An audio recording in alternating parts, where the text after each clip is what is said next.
নমস্কার বন্ধুরা, বিলপুর তুই রম্য রান্নাঘরে একটি নতুন রান্না নিয়ে এলাম। দেখো, এখানে আমি মাছের ডিম নিয়েছি। এর ভিতরে দিয়ে দেবো আমি পেঁয়াজ কুচি, আদা রসুন বাটা, গোটা জিরে ধনে বাটা, হলুদ গুঁড়ো,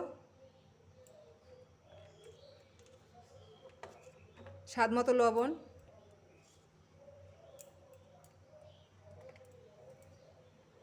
আর দিয়ে দেবো লঙ্কার গুঁড়ো। এর ভিতরে দিয়ে দেবো আমি কাঁচা সর্ষের তেল। ভালো করে মেখে নেব।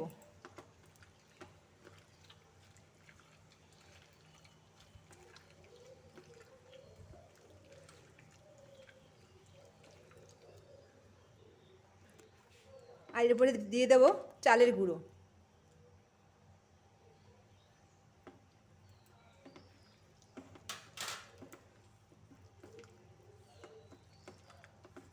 এটা মাখা হয়ে গেছে।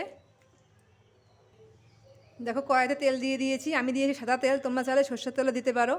এবারে আমি ডিমের বড়াগুলো ভেজে নেব।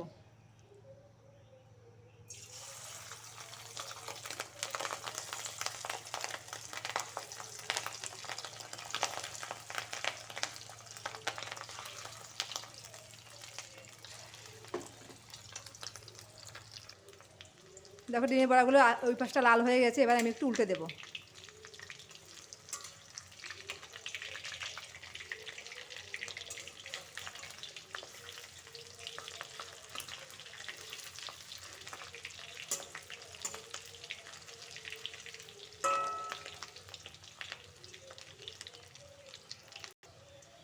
দেখো, ডিমের বড়া ভাজা হয়ে গেছে। এবার আমি এগুলো তুলে নেব।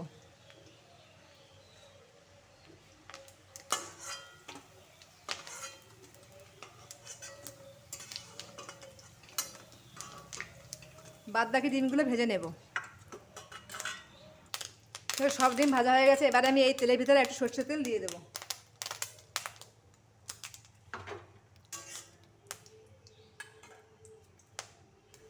তেল গরম হয়ে গেছে, দিয়ে দেবো দুটো শুকনো লঙ্কা,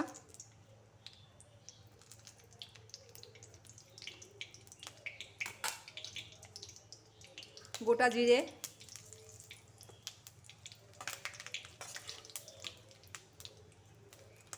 তেজপাতা,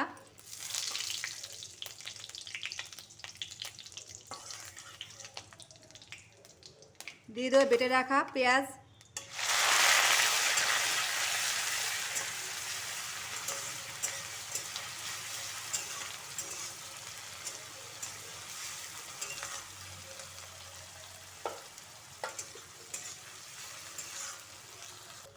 দেখো পেঁয়াজটা লাল লাল করে ভাজা হয়ে গেছে।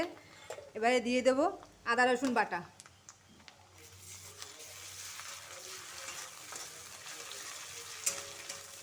আদা রসুনটা ভালো করে একটু কষিয়ে নেবো যাতে কাঁচা গন্ধ না বেরোয়।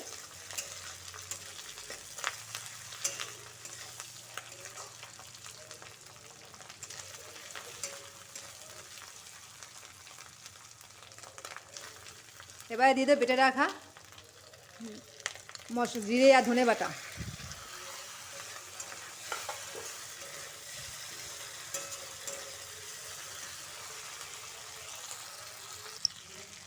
আমি একটু জল দিয়ে দেবো, ভালো করে কষিয়ে নেব।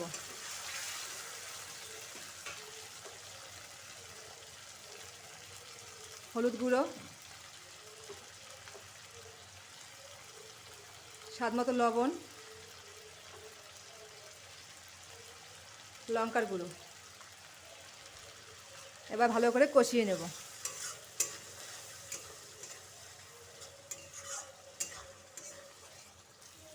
দেখো, মশলা থেকে তেল বেরিয়ে এসে, যার জন্য মশলাটা কষানো হয়ে গেছে।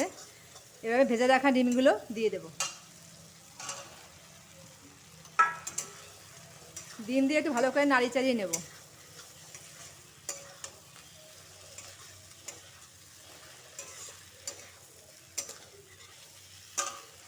এবারে দিয়ে দেবো পরিমাণ মতো জল।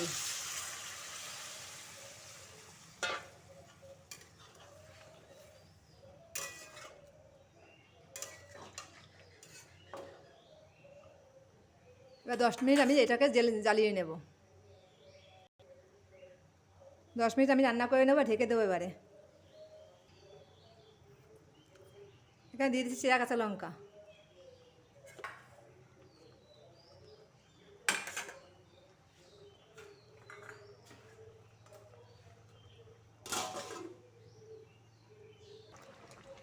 দেখো মাছের ডিমের কষা কিন্তু আমার হয়ে গেছে। এবারে আমি দিয়ে দেবো কুচিয়ে রাখা ধনে পাতা।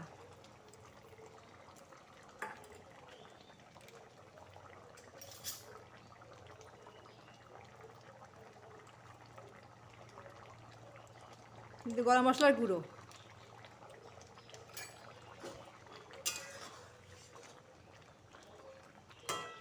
ডিম কষা হয়ে গেছে, আমি এবার নামিয়ে নেব।